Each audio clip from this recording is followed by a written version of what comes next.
Would you like to profit from podcasting with AI? Nathalie Dorémieux will tell us how to do it. And what's so special about Nathalie is she is the co-founder of the Membership Lab and Podcast LeadFlow.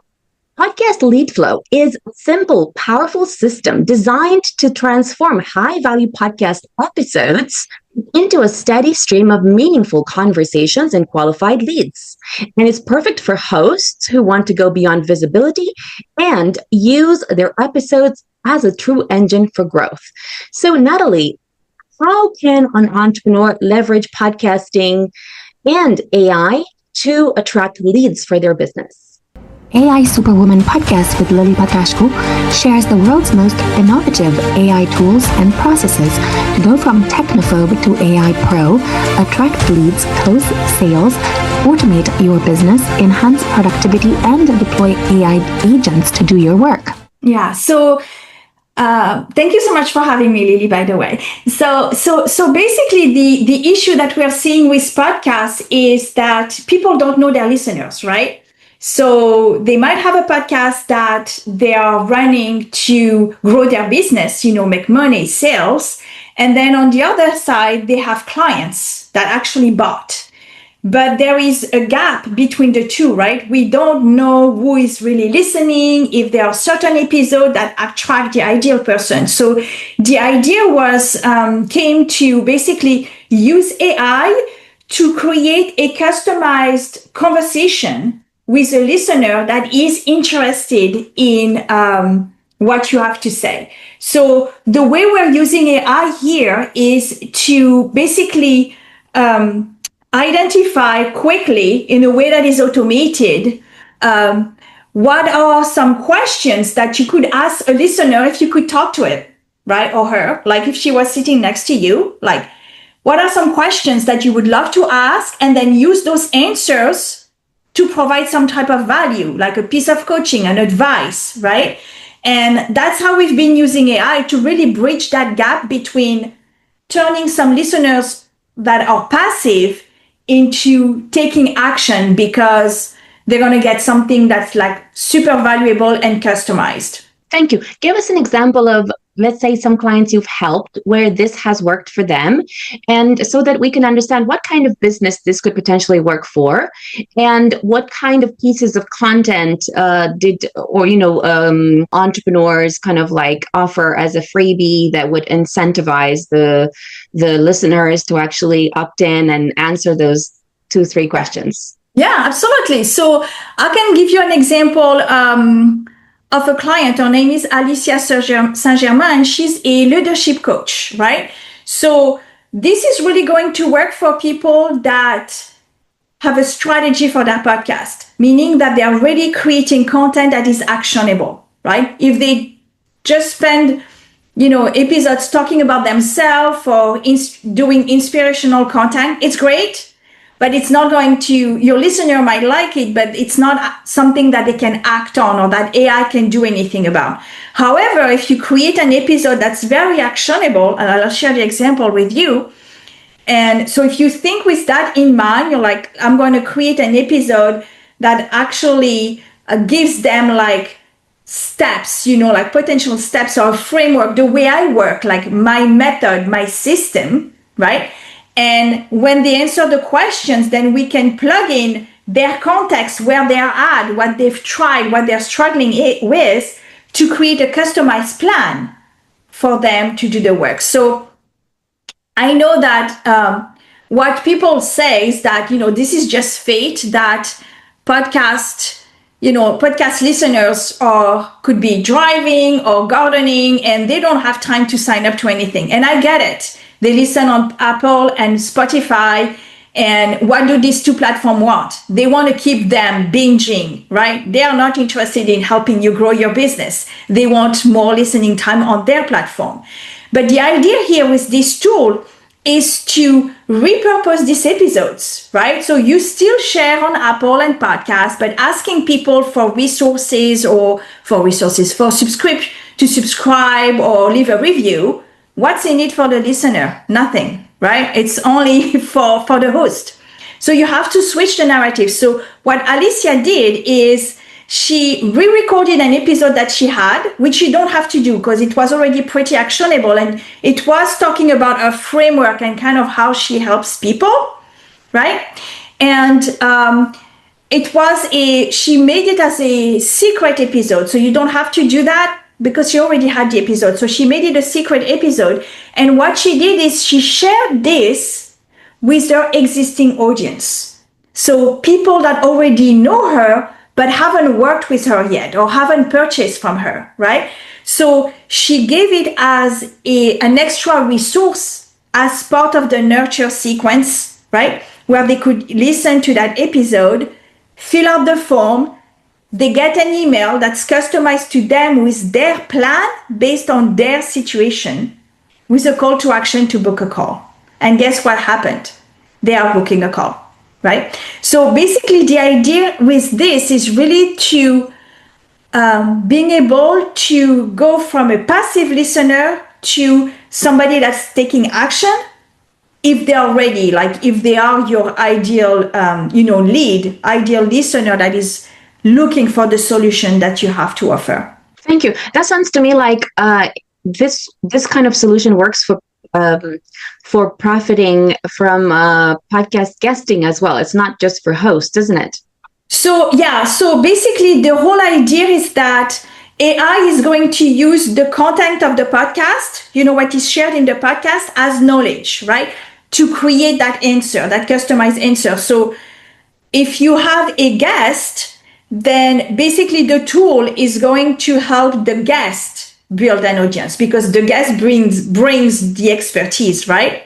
So there are like several ways this can be used. You can use it as a host, for a solo episode, right? Solo episode about you want to attract your audience, right? But for people that are, and actually I'm talking with 2 agencies that help people be guests on podcasts. They don't have a podcast, but they want to be guests, right? And for them, the tool is amazing because now every episode where you are a guest, you bring in the expertise, right?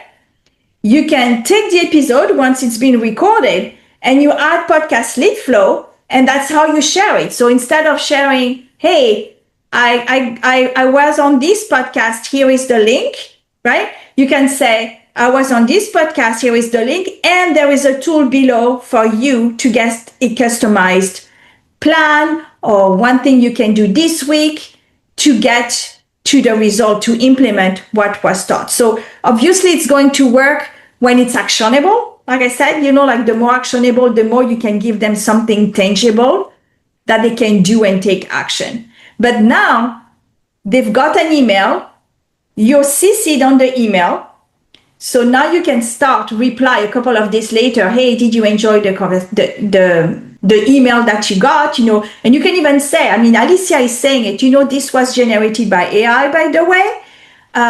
But I'd love to hear, your thoughts, and maybe we can hop on a call. And that's how she gets people to book a call, because she built that connection from a content that's originally created for passive listening. Thank you. Give us an example of how this could work for, let's say, imagine I get a lot of property investors that, let's say, are 9-figure investors. Okay. So they have sold hundreds of millions of dollars. And let's say I interview them on my podcast, and give us an example of how they would use this lead flow in order to get clients for their business. Mm-hmm. So basically, it's very similar to a lead magnet, if you will, except that here it's like customized for every person, right? So you want to think about the end in mind. Who are their ideal clients? What are they looking to do, and what can you help them with? And the goal of the form would be to ask them questions that will help them see the potential of what it could be, with an opportunity to say, okay, if you're interested, fill out this application, book the call, or things like that. So basically you think with the end in mind. What do they need to share in the episode to get the attention of the ideal client that maybe wants to invest or something like this, right? Share about their vision, their values. Like people do business with people at the end of the day. We talk about B2B, but it's really P2P, people to people, right? So be strategic about that, what you want to share in the episode, and then let AI come up with a form and some questions, because everything's done through AI. You can go back and change the questions and things like that if you will, but it's meant to be really quick to set up, right? And again, with this end in mind, like the ideal person, like what would they want to see in the email that will make them take the next action, which is book the call, listen to this other episode, fill out an application form, whatever it is that they want. And then they get into their funnel, right? So that's basically the key. It's like meet them where they're at, give them enough value that they're like, oh, I want to talk to this person because I think she can help me. Thank you. So let's say that these investors are looking for more investors that want to invest anywhere from 50K upwards, let's say 100K into their projects, let's say like crowdfunding type projects. Give us an example of how LeadFlow would kind of create something that is interesting for the potential investor who might want to invest into the business of, let's say, or a 9-figure investor that is already bringing really great ROI for their business. Yeah. So when you are in this kind of situation, basically you want people, again, thinking with the end in mind, what would be the output that they would get? They would probably get something that resonates with where they want to put their money. Okay. So probably the questions would be things like, what have you invested in the past? What really matters to you? Right. And then the goal would be to match what they are saying. Like this, I have been investing in this. This is what matters to me. These are the areas that I want to invest in. These are the type of sizes that I want to invest in. And then match it with what it is that you do. And if it's a perfect fit, then it will tell them, like, here is like a potential, partnership that we could have together. And this is why I believe it would work, because we would be doing this together. You mentioned that you value this. It will be in your area, of market that you want to invest in. So it sounds like we're a perfect fit. Like, should we hop on a call, right? Thank you.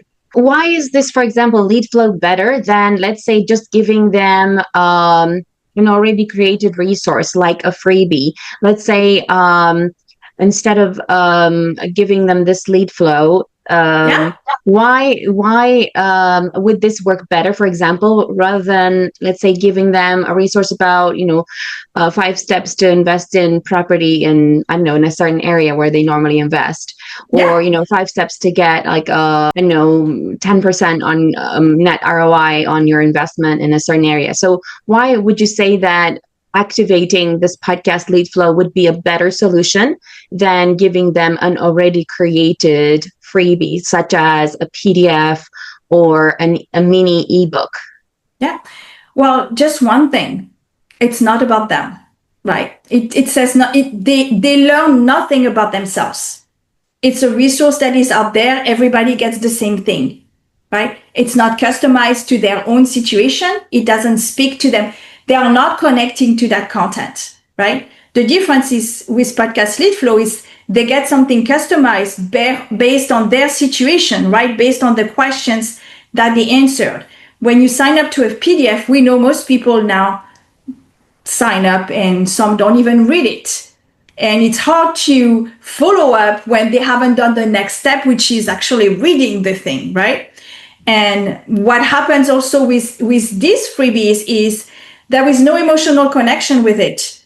Again, it's not personal. We all get the same thing, right?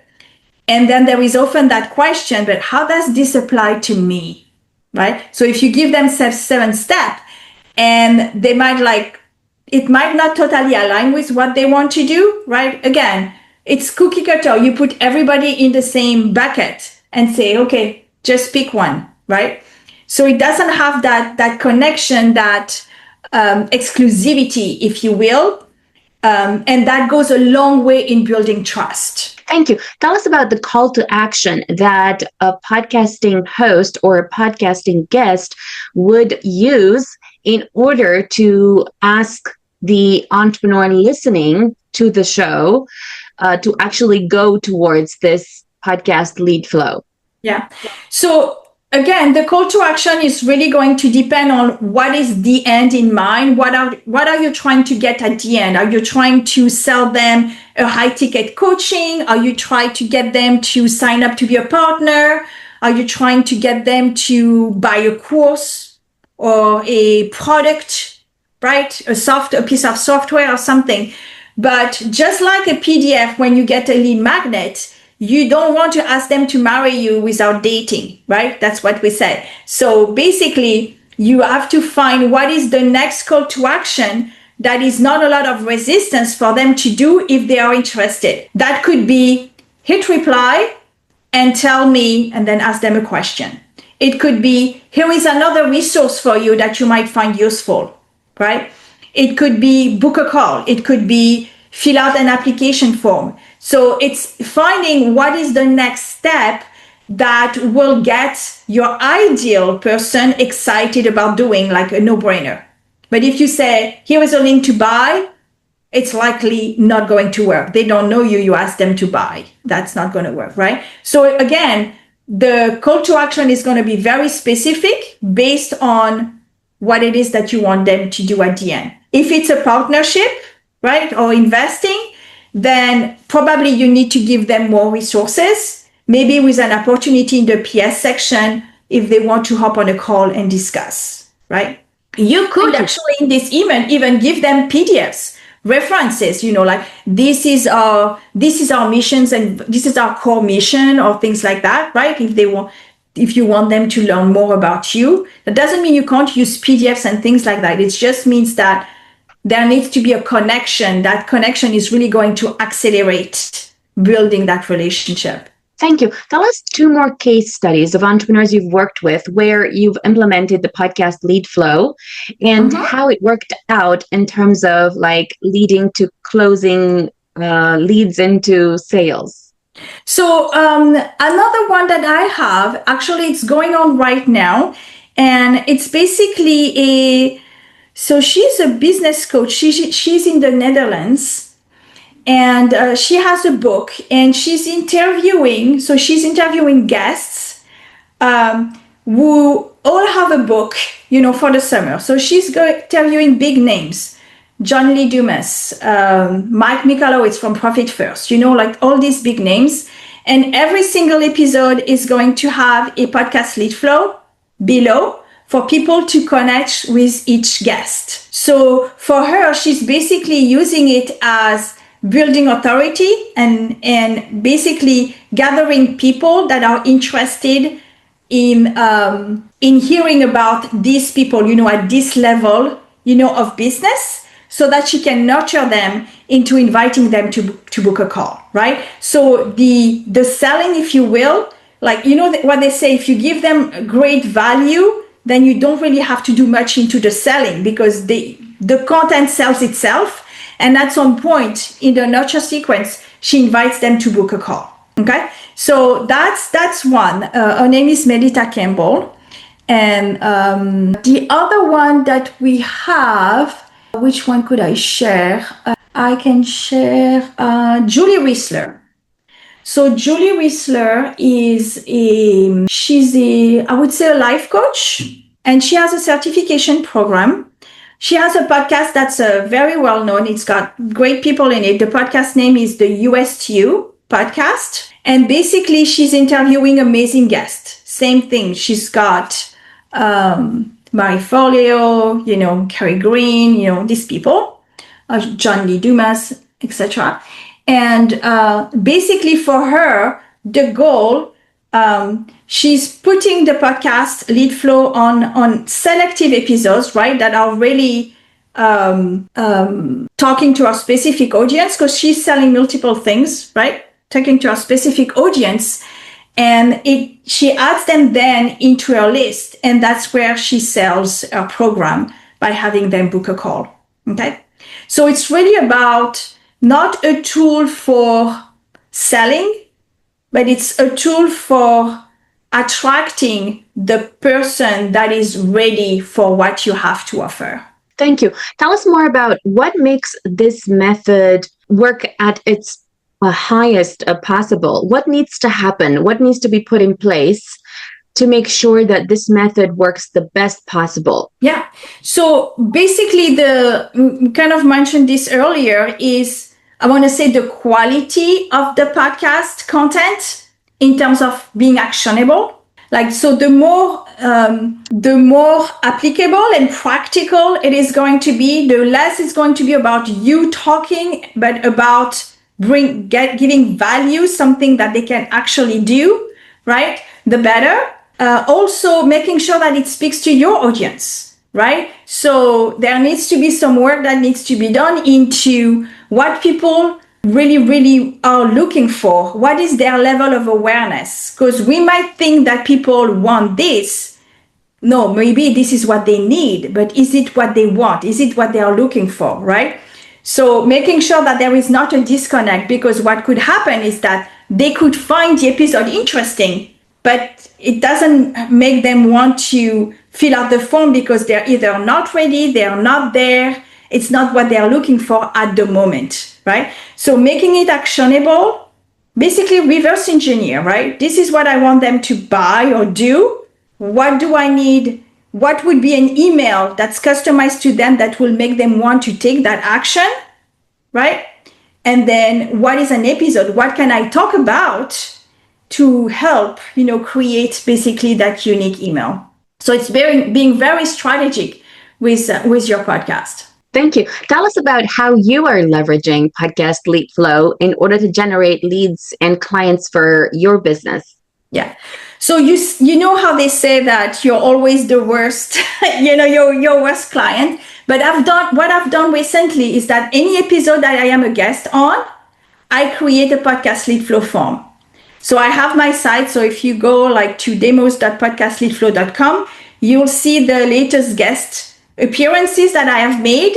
And I will create one for this as well, for this episode. And people can fill out this form, right?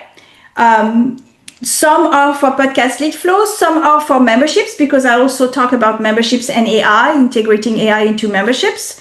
So they're like two different offers, if you will, two different sides of the business that we have.